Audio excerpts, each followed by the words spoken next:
আন্তর্জাতিক মাতৃভাষা দিবস উদযাপন হলো আসানসোল পৌর নিগমের উদ্যোগে। শুক্রবার আসানসোলের মহানাগরিক বিধান উপাধ্যায় ভাষা শহীদ মঞ্চে মাল্যদান করেন। শ্রদ্ধা নিবেদন করতে দেখা যায় আসানসোলের ডেপুটি মেয়র ওয়াসিমুল হক সহ অন্যান্যদের। আজকে আন্তর্জাতিক মাতৃভাষা দিবস 21শে ফেব্রুয়ারি।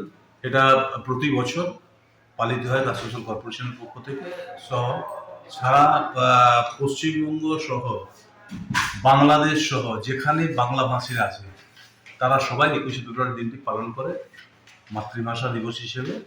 আমরাও এখানে পালন করলাম এবং আমরা এই ভাষাটাকে, বাংলা ভাষাটাকে স্বীকৃতি পাওয়ার জন্য যেভাবে বীর শহীদেরা জীবন দিয়েছিলেন, নিজেদের জীবন দিয়েছিলেন, তাদের প্রতি শ্রদ্ধা জানাতে আজকের এই 21শে ফেব্রুয়ারি দিবস এবং তাদের প্রতি আমরা শ্রদ্ধা জানালাম।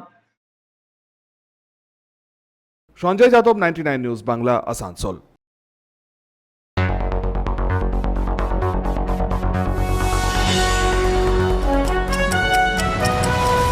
আপনারা দেখছেন 99 নিউজ বাংলা।